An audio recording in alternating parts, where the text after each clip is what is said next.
Hi friends, welcomes to Vasantham Saravanan channel. இன்றைக்கி நம்ம சேனலில் ரொம்ப சூப்பரான நல்ல ஹெல்த்தியான ஒரு ரெசிபி தான் பார்க்க போகிறோம்.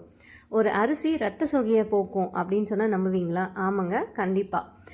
ரத்தசாலி அப்படின்ற ஒரு அரிசி ரத்த சோகையை போக்குறதுக்கு உதவுது. அந்த அரிசியை வச்சு தான் இன்றைக்கி நம்ம சேனலில் ஒரு சூப்பரான ஒரு ரெசிபி பார்க்க போகிறோம்.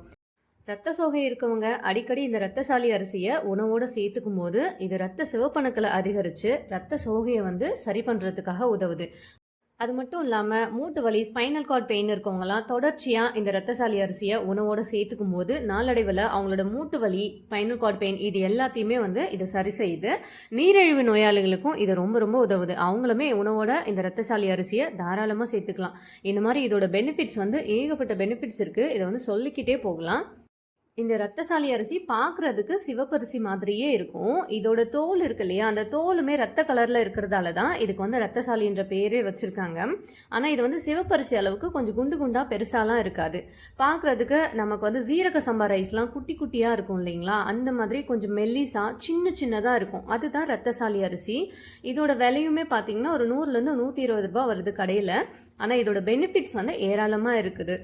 இது மாதிரி பாரம்பரிய அரிசி வகைகளை நம்மளோட உணவோட நம்ம சேர்த்துக்கும் போது இயற்கையாகவே நம்ம உடலில் ஏற்படுற நிறைய பிரச்சனைகளை தானாக சரி செஞ்சு நம்மளை ஹெல்த்தியாக வச்சுக்கிறதுக்கு இது ரொம்பவே உதவி செய்யுது. இப்போ இந்த ரெசிபி எப்படி செய்யுதுன்னு பார்க்கலாம். நான் இன்றைக்கி இந்த ரத்தசாலி அரிசியில் ஒரு 3/4 டம்ளர் அளவுக்கு ஆல்ரெடி ஊற வச்சுருக்கேன். இப்போ அதோடு கூட ஒரு 1/4 டம்ளர் அளவுக்கு பாசிப்பயிறு சேர்த்துக்கிறேன். 3/4 டம்ளர் அளவுக்கு ரத்தசாலி அரிசி, 1/4 டம்ளர் அளவுக்கு பாசிப்பயிறு, இது ரெண்டுத்தையும் சேர்த்து நல்லா ஊற வச்சு எடுத்துக்கணும். இது மினிமம் ஒரு 4லேருந்து 5 மணி நேரமாவது ஊறணும். அப்போ தான் இது சமைக்கிறதுக்கு நமக்கு நல்லா வெந்து வரும். நான் இந்த அரிசியை நைட்டே ஊற வச்சுட்டேன். காலையில் தான் இந்த அரிசியை சமைக்கிறதுக்காக எடுத்திருக்கேன். இப்போ ஸ்டவ் ஆன் பண்ணிவிட்டு ஒரு குக்கரை ஹீட் பண்ணி வச்சுருக்கேன். இதில் ஒரு 3 ஸ்பூன் அளவுக்கு எண்ணெய் சேர்த்துக்கிறேன். நாம் இன்றைக்கி இந்த ரத்தசாலி அரிசியை வச்சு கிச்சடி தான் செய்ய போகிறோம். அந்த கிச்சடி செய்கிறதுக்காக கொஞ்சம் காய்கறிகள்லாம் எடுத்து வச்சுருக்கேன்.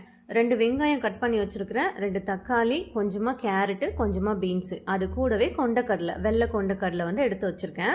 இப்போ கொண்டக்கடலைக்கு பதிலாக நம்ம பச்சை பட்டாணி கூட தாராளமாக எடுத்துக்கலாம், இல்லை கருப்பு கொண்டக்கடலை கூட நம்ம எடுத்துக்கலாம். இப்போ நம்ம குக்கரில் சேர்த்த எண்ணெய் நல்லா சூடாயிடுச்சு. அது நல்லா சூடான பிறகு கொஞ்சமாக கடுகு சேர்த்துக்கிறேன். அடுத்ததாக ஒரு 1/2 ஸ்பூன் அளவுக்கு ஜீரகம் சேர்த்துக்கிறேன். இது நல்லா பொரிஞ்ச பிறகு நம்ம கட் பண்ணி வச்சுருக்கிற வெங்காயத்தை இது கூட சேர்த்துக்கலாம். வெங்காயத்தை சேர்த்து இது நல்லா வதக்கி விட்டுக்கலாம். சின்ன வெங்காயம் கூட இதுக்கு நம்ம சேர்த்துக்கலாம், ரொம்பவே சூப்பராக இருக்கும். இப்போ இந்த வெங்காயம் நல்லா வதங்குறதுக்காக இதில் கொஞ்சமாக சால்ட், உப்பு சேர்த்துக்கிறேன். அடுத்ததான் இதில் ஒரு கொத்து அளவுக்கு கருவேப்பிலை சேர்த்துக்கிறேன். இப்போ இது எல்லாத்தையும் சேர்த்து நல்லா வதக்கி விட்டுக்கலாம். இந்த கிச்சடி செய்கிறதுக்கு வெங்காயம் ரொம்ப ப்ரௌன் கலரில் வதங்கணும்லாம் அவசியம் கிடையாது. ஜஸ்ட் ஓரளவுக்கு நல்லா வதங்கி வந்தாலே போதுமானதாக இருக்கும். இப்போ அடுத்ததான் இதில் நம்ம கட் பண்ணி வச்சுருக்கிற தக்காளியை சேர்த்துக்கலாம். தக்காளி சேர்த்துட்டு நல்லா வதக்கி விட்டுக்கலாம். இப்போ தக்காளி சேர்த்துட்டு இதில் ஒரு 1/4 டீஸ்பூன் அளவுக்கு மஞ்சப்பொடி சேர்த்துக்கிறேன். மஞ்சப்பொடி, உப்பு சேர்த்து நம்ம வெங்காயம் தக்காளியெல்லாம் வதக்கணும்னா சீக்கிரத்திலே அது நல்லாவே வதங்கி வந்துடும். இப்போ ஓரளவுக்கு வெங்காயம் தக்காளி நல்லா வதங்க ஆரம்பிச்சிடுச்சு. இந்த ஸ்டேஜில் இதில் 1 ஸ்பூன் அளவுக்கு இஞ்சி பூண்டு விழுது சேர்த்துக்கிறேன். இஞ்சி பூண்டு விழுது சேர்த்துக்கிட்டு இதோட பச்சை வாசனை போகிற வரைக்கும் இதை நல்லா வதக்கி விட்டுக்கலாம். அடுத்ததாக இதில் காரத்துக்காக ஒரு 2 பச்சை மிளகாய் இது கூட சேர்த்துக்கிறேன். கூடவே நம்ம கட் பண்ணி வச்சுருக்கிற கேரட்டு, பீன்ஸு இது எல்லாத்தையும் சேர்த்துக்கலாம்.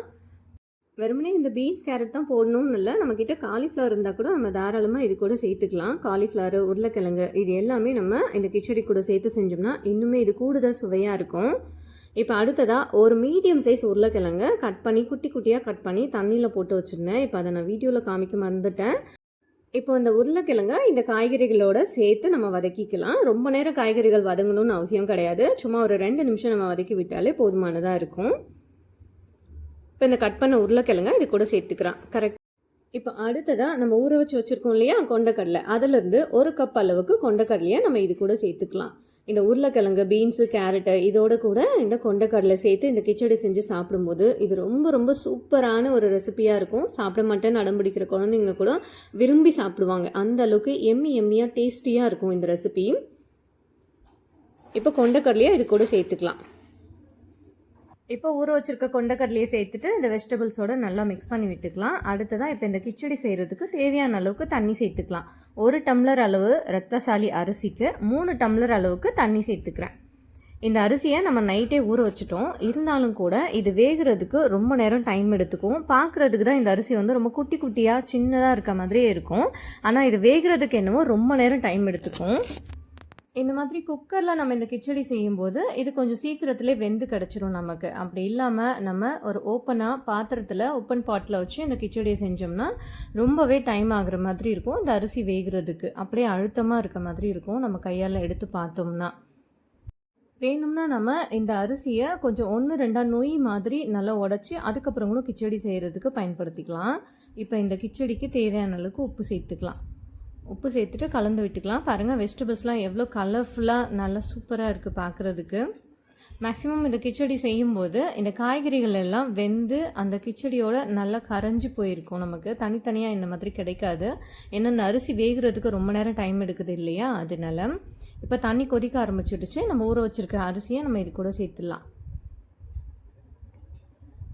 அரிசியை சேர்த்துட்டு ஸ்டவ்வை ஸ்லோ ஃப்ளேமில் வச்சுட்டு மூடி போட்டு வச்சிடலாம். நான் இந்த கிச்சடியை ஒரு 6-7 விசில் வரைக்கும் அடுப்பு சிம்லே வச்சு 7 விசில் வரைக்கும் விட்டு எடுத்துக்கிட்டேன். அப்போது தான் எனக்கு இது நல்லா ஓரளவுக்கு வெந்து வந்திருந்தது. இப்போ அரிசியெல்லாம் சேர்த்தாச்சு. இப்போ ஃபைனலாக இதில் கொஞ்சமாக கொத்தமல்லி தழையை இது கூட சேர்த்துக்கிறேன். இப்போ கொத்தமல்லி தழை சேர்த்துட்டு அடுத்ததாக இதில் ஒரு ஸ்பூன் அளவுக்கு நெய் வந்து சேர்த்துக்கிறேன். இந்த மாதிரி நெய் சேர்த்து இந்த கிச்சடி நம்ம பண்ணும்போது இது இன்னுமே கூடுதல் சுவையாக இருக்கும், நல்ல மணமாகவும் இருக்கும். இப்போ அதுக்காக 1 ஸ்பூன் அளவுக்கு நெய் இது கூட சேர்த்துக்கிறேன். சேர்த்துட்டு இது நல்லா நம்ம மிக்ஸ் பண்ணி விட்டுக்கலாம். மிக்ஸ் பண்ணி விட்டுட்டு இதை அப்படியே நம்ம மூடி போட்டு வச்சிடலாம். ஒரு 10-15 நிமிஷம் ஆகும் இது வேகிறதுக்கு. ஸ்டவ்வை சிம்லே தான் வச்சு வேக வச்சுக்கணும். அப்படி இல்லைன்னா சிம்மை விட கொஞ்சம் ஃப்ளேம் வந்து அதிகமாக்கி நம்ம வச்சுக்கலாம். மீடியம் ஃப்ளேமில் இல்லை ஹை ஃப்ளேம்லாம் வச்சுருந்தோம்னா அது அப்படியே வந்து அடியிலலாம் அடி பிடிக்க ஆரம்பிச்சிடும். இப்போ குக்கரை மூடி போட்டு வச்சாச்சு. மூடி போட்டு வச்சுட்டு ஒரு 7 விசில் வரைக்கும் விட்டு இதை நம்ம எடுத்துக்கலாம். இப்போ ஒரு 10 நிமிஷத்துக்கு அப்புறமா ஒரு 7 விசில் வந்து வந்திருக்கு. இப்போ நம்ம இந்த குக்கரை ஓப்பன் பண்ணி பார்க்கலாம்.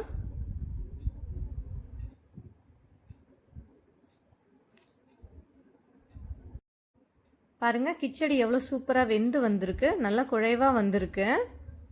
இப்போ இது பார்க்குறதுக்கு நமக்கு கொஞ்சம் தண்ணியாக இருக்க மாதிரி இருக்கும், அதாவது செமி சாலிடாக இருக்க மாதிரி இருக்கும் கிச்சடி. ஆனால் நம்ம ஸ்டவ்வை விட்டு இறக்கி வச்ச பிறகு கொஞ்ச நேரத்தில் இது அப்படியே அந்த சூட்டிலே நல்லா கெட்டியாயிடும்.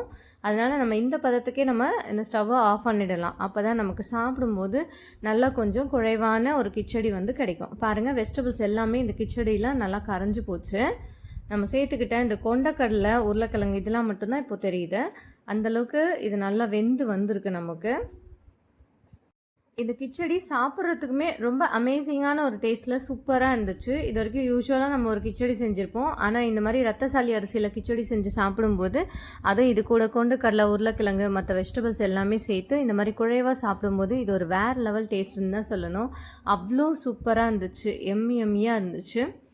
இப்போ இது ஒரு பவுலுக்கு மாற்றிக்கலாம். இந்த ரத்தசாலி அரிசியில் நிறையவே ஹெல்த் பெனிஃபிட்ஸ் இருக்குது. அப்படிப்பட்ட இந்த ரத்தசாலி அரிசியை கண்டிப்பாக நம்மளோட உணவில் நம்ம அடிக்கடி சேர்த்துக்கிறது நம்மளோட உடம்பு ஆரோக்கியத்துக்கு ரொம்ப ரொம்ப நல்லது. இதோட பெனிஃபிட்ஸ் தேவைப்பட்டால் நீங்கள் வந்து நெட்டில் சர்ச் பண்ணி பாருங்கள். ஏகப்பட்ட பெனிஃபிட்ஸ் வந்து இருக்குது. இயற்கையாகவே நமக்கு வந்து நோய் எதிர்ப்பு சக்தியை தரக்கூடிய ஒரு தன்மையுமே இந்த ரத்தசாலி அரிசியில் இருக்குது. இந்த ரத்தசாலி அரிசியை நம்ம கிச்சடி மட்டும்தான் செய்யணும்னு அவசியம் கிடையாது. இதிலே வந்து பாயாசம், பொங்கல், அதுக்கப்புறம் கஞ்சி இந்த மாதிரிலாம் வந்து நம்ம செஞ்சு சாப்பிட்லாம். இதோட பெனிஃபிட்ஸ் வந்து ஃபுல் அண்ட் ஃபுல் நமக்கு வந்து நேரடியாகவே நம்மளோட உடம்புக்கு கிடைக்கும். ஓகே ஃப்ரெண்ட்ஸ், கண்டிப்பாக நீங்களும் இதே மெத்தடை ஃபாலோ பண்ணி இந்த ரெசிப்பியை, ஹெல்த்தியான ரெசிப்பியை உங்கள் வீட்டில் செஞ்சு பாருங்கள். செஞ்சு பார்த்து இதோட டேஸ்ட்டு எப்படி இருந்ததுன்னு கமெண்ட் பண்ணுங்கள். இந்த ரெசிபி உங்களுக்கு ரொம்ப பிடிச்சிருந்தா இந்த வீடியோவை உங்களோட ஃபேமிலி அண்ட் ஃப்ரெண்ட்ஸ்க்கு ஷேர் பண்ணுங்கள், லைக் பண்ணுங்கள், கமெண்ட் பண்ணுங்கள். தேங்க்ஸ் ஃபார் வாட்சிங்.